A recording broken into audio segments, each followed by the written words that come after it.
ଆଗାମୀ ସାଧାରଣ ନିର୍ବାଚନ ପାଇଁ ବେଶ ଚଳଚଞ୍ଚଳ ଗ୍ରାମାଞ୍ଚଳଠୁ ସହରାଞ୍ଚଳ। ତେବେ ଗୁଣପୁର ନିର୍ବାଚନ ମଣ୍ଡଳୀ ଆଦିବାସୀଙ୍କ ପାଇଁ ସଂରକ୍ଷିତ ଥିବା ବେଳେ ଆଜି ଆମେ ଅଛୁ ଗୁଣପୁର ନିର୍ବାଚନ ମଣ୍ଡଳୀର ପୁଟାସିଂ ଗ୍ରାମରେ। ତେବେ ଆମ ପାଖରେ ଏହି ଅଞ୍ଚଳର ବିରଳ ଜନଜାତି ଲାଞ୍ଜିଆସ୍ୱର ସମ୍ପ୍ରଦାୟର କିଛି ବ୍ୟକ୍ତି ବିଶେଷ ଅଛନ୍ତି। ଆସନ୍ତୁ ପଚାରି ବୁଝି ନେବା କ'ଣ ରହିଛି ଆଗାମୀ ସାଧାରଣ ନିର୍ବାଚନକୁ ନେଇ ସେମାନଙ୍କର ମୁଡ୍ କ'ଣ ରହିଛି। ଆଗାମୀ ସାଧାରଣ ନିର୍ବାଚନକୁ ନେଇ କିପରି ପ୍ରାର୍ଥୀକି ଆପଣ ବାଛିବେ ବୋଲି ଭାବୁଛନ୍ତି ଏବଂ କ'ଣ ସବୁ ମୁଦ୍ଦା ଆପଣଙ୍କର ଇଏ ରହିଛି ସମସ୍ୟା ରହିଛି। ଆମର ଯେଉଁ 2024 ସାଧାରଣ ନିର୍ବାଚନ କଥା ତ ପର କଥା, ଯେଉଁ ଆମର ଦୀର୍ଘ 5 ବର୍ଷ এই ଯେଉଁ ପୁଟାସିଂ ଅଞ୍ଚଳ 9ଗୋଟି ପଞ୍ଚାୟତକୁ ନେଇକି এই ପୁଟାସିଂରେ ନୂତନ ବ୍ଲକ ଦାବି କରିକି ଆସିଛୁ। ସବ୍ କଲେକ୍ଟର ଜରିଆରେ, କଲେକ୍ଟର ଜରିଆରେ, ଆଉ ମୁଖ୍ୟମନ୍ତ୍ରୀଙ୍କୁ, ଆଉ ରାଜ୍ୟପାଳଙ୍କୁ, ଆଉ ରାଷ୍ଟ୍ରପତିଙ୍କୁ ମଧ୍ୟ ଆମେ ଅବଗତ କରିକି ଆସିଛି। କିନ୍ତୁ ଆଜି ପର୍ଯ୍ୟନ୍ତ ଯେଉଁ ସମସ୍ୟା ଘେରରେ ଅଛୁ, ବିରଳ ଜନଜାତି ଆଦିବାସୀ ଲାଞ୍ଜିଆସ୍ୱର ଆମେ, କିନ୍ତୁ ଆମର ସମସ୍ୟା ଆଜି ପର୍ଯ୍ୟନ୍ତ ପ୍ରଶାସନ କି ରାଜନେତା କି ବୁଝିବାକୁ ନାହିଁ ଏ ଏରିଆର କଥା। ତେଣୁ ଆଜି ଆମେ ପ୍ରତିକ୍ରିୟା କରୁଛୁ ଯେଉଁ କମିଟି ଅଛି, ଉନ୍ନୟନ ପରିଷଦ କମିଟି ଅଛି, ଆମେ ବସିବୁ,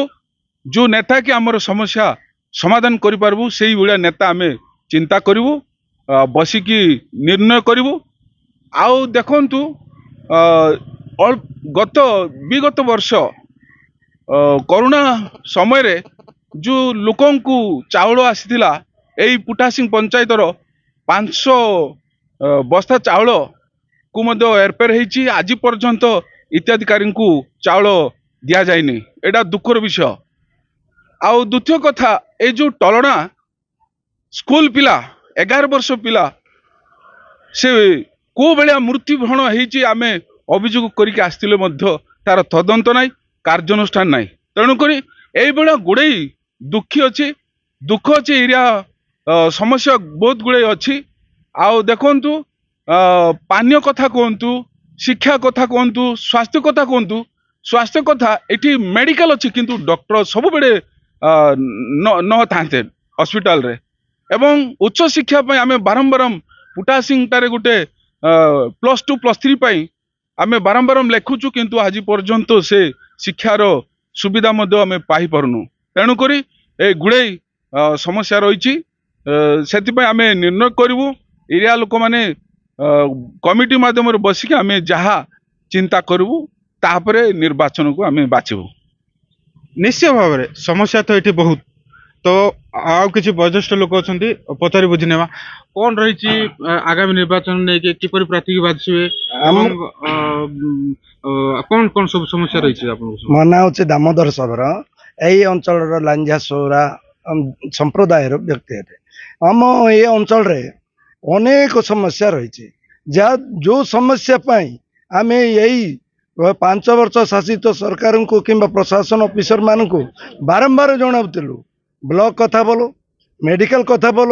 ଏଜୁକେସନରେ କଲେଜ ପାଇଁ ମଧ୍ୟ ଦାବି କରି ଆସିଛୁ, କିନ୍ତୁ ଏଠି ଦେବୁ ସେଠି ଦେବୁ କହି ଆମମାନଙ୍କୁ ଆଜି ପର୍ଯ୍ୟନ୍ତ କୌଣସି ଉପକୃତ ହେଇପାରୁନୁ। ଆଉ ଆମର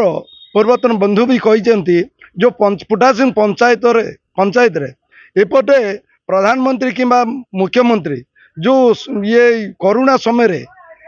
ସମସ୍ତେ ମୁଣ୍ଡ ପିଛା 5 କେଜି ଚାଉଳ ଦେଉଥିଲେ, ସେଇ 5 କେଜି ଚାଉଳ ଏଇ ନିରୀହ ଗରିବ ଆଦିବାସୀମାନଙ୍କୁ ନ ଦେଇ ଏମାନେ ବାଟ ମାରଣା କରିଛନ୍ତି। 600 କୁଇଣ୍ଟାଲ ଚାଉଳ, ସେଇଟା ବାରମ୍ବାର ରିପୋର୍ଟ କରୁଛୁ।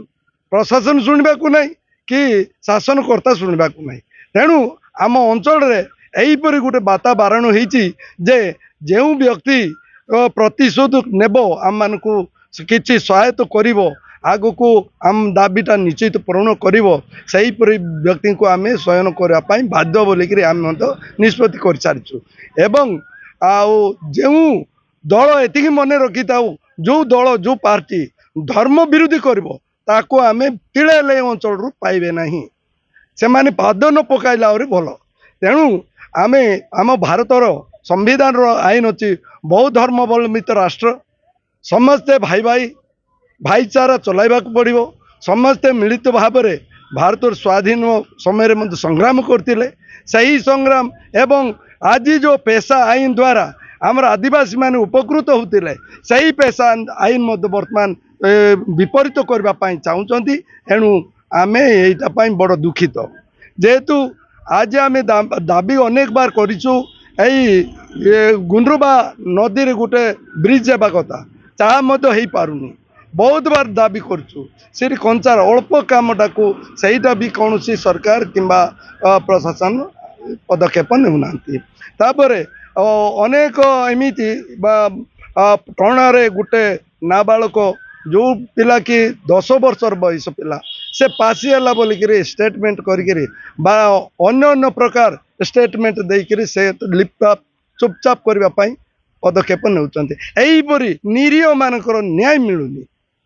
आउ जो प्रकार मेडिकल चली मेडिकल रे कंपाउंडर डॉक्टर होती सीपर माने डॉक्टर होती औषध धरी गाँ गाँव में इंजेक्शन देउछन्ते जद्वारा अजनात लोक मैंने इंजेक्शन देवा द्वारा रिएक्शन कर बहुत लोक मरण मृत्यु करेणु किपरि आमर हस्पिटाल का सुरक्षित हम भल डाक्टर सब बेले स्टेटमेंट यहाँ हूँ गजपति रायगड़ा सन्धि पाखे माने बुढ़ार अच्छु ये अनेक पेसेंट आसुँच यही पेसेंट मान उपकृत हो पारना आज प्रत्येक गाँव में पानी समस्या रेजिंग अरंसु नगर कथा आसिक देखु आज से 30 फुट गभीर कुआरे ये बाल्टी पानी टाणुचु से भी सुखी गलानी आउ कौन सी पानी समस्या बहुत रही है जदि आम मान आपण रिपोर्ट मुताबिक सरकार जदि शुणिक इलेक्शन मोमेंट रे आगरे जदि आम पानी सुविधा करेंगे हस्पिटाल सुविधा करेंगे शिक्षार सुविधा करेंगे बोले आम बहुत धन्य मन करूँ एवं आगामी दिन में आम जमी लोक जो प्रतिशोध देवे एक समस्या दूर करूँ प्रतिशोध ताकू ही आम सहन करूँ निश्चय भाव में कहते ये अंचल समस्या नहीं कि तो पचारि बुझीनवा कौन रही मुख्य आगु जो इलेक्शन रे आसी नेता माने से माने केते तांकर प्रतिश्रुति पूरण करते कौन रही ये को नहीं देखंतु समस्या तो अनेक अच्छी किंतु से समस्या गोटे गोटे करिकी समाधान करवाटा सरकार हाथर कथा आमर मुख्य समस्या होची गुणपुर ठू पुटासिंग 20 किलोमीटर दूरता आउ पुटासिंग एरिया आदिवासी बहुल अंचल पुटासिंग एरियाटा आदिवासी बहुल अंचल हेले कौन सी गोटे कम जदि गुणपुर जावाक पड़े ब्लॉक को जावाक पड़े 20 किलोमीटर रास्ता खरा तरा आ घाटी रास्ता लोक जीवा आसबार बहुत समस्या एणु पुटासिंग ग्राम रे जिमती गोटे ब्लॉक हम ब्लॉक ऑफिस हम से बोलिकी आम पुटासिंग अंचल परिषद तरफ गवर्नमेंट को सब बेले आम लिखित निवेदन जनईचु साक्षात्कार जनईचु ब्लॉक जमती कि पुटासिंग रे हेले लोक मान एबे आमर पुटासिंग थाना एरिया रे 9 गोटी पंचायत अच्छी ए 9 गोटी पंचायत रो आदिवासी लोक मैंने जेपरिक उपकृत हेबे पुटासिंग रे ब्लॉक हेबा द्वारा जेपरि सेमानकर समस्त आर्थिक समस्या से माने सुरक्षित हेबे काम दाम जहाँ किछि हो सरकार जहाँ कल्याणमूलक कार्य आदिवासी मानक पई ग्रामांचल पई जोगौछंती सेमानकर उन्नति पाए बोली कि ब्लॉक को जीवार ए सब कारणरू पुटासिंग रे गोटे ब्लॉक नितांत आवश्यक सेटा जदि हेले बहुत मंगल होता एक द्वितीय पुटासिंग ए प्रकार गोटे अंचल बहुत प्राय 100 वर्ष तलर मेडिकल गोटे बसी किंतु एठारे डॉक्टर असुविधा पीएचसी गोटे अच्छी एठी वर्तमान पीएचसी अच्छी प्राइमरी हेल्थ सेंटर आउे डॉक्टर जड़े केवल डॉक्टर जदि नांती स्वीपर माने डॉक्टर काम परिचालना करुचंती जे माने कि फार्मासिस्ट से मध्य रोना बेले बेले तेणु ये सीएचसी जदि हम ताहले बहुत लोक ये रायगड़ा आ गजपति जंक्शन जगह यहाँ पुटासिंग हूँ गजपति आ रायगड़ार सेंटर जगह गजपतिर बहुत लोक पुटासिंग उपर निर्भर करती जेहेतु पुटासिंग गजपति भितर प्राय 3-4 किलोमीटर दूरता डिस्टेंस अच्छे आमर बॉर्डर से माने पुटासिंग उपर सब निर्भर करती तेणु से माने आसिक मेडिकल उपर सब से आसरा तेणु ये गोटे सीएचसी थी कि डॉक्टर जदि अवेलेबल हे तेज लोक मैंने चिकित्सा पाइबा सब उपकृत होता 3 ये आड़े बड़ एरिया अच्छी किंतु ये बैंक रो कौन सुविधा नहीं आमे बैंक को बहुत थर आमे चिठी करिछु आमे कलेक्टर को जड़ेचु सब कलेक्टर को जड़ेचु मंत्री मान को मध्य विषय नहीं कि अवगत करैचु तथापि आज पर्यंत बैंक हब हब हब बोली कहीकि आज पर्यंत कौन बैंक रो सुविधा हो पारु नाही ए मझिरे आमर गत बीजेडी गवर्नमेंट सी आमर सब गुहारी शुणिकी बैंक करने बोलिकी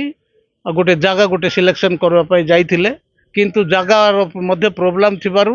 एबे सेटा अटकी जाइछि बैंक पाई तेणु सरकार तरफरु जिमती कि सरकार जगह हमको दरकार बैंक जेकोसी उन्नयन कार्य पाए सरकारी जगार ही सरकार अनुष्ठान गुड़ाक हम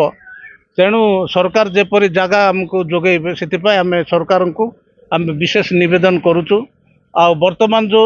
निर्वाचन माहौल पहुंची ए निर्वाचन माहौल रे दीर्घ 52 वर्ष है गत सरकार मु ना नेबी नहीं गत 52 वर्ष जो सरकार से माने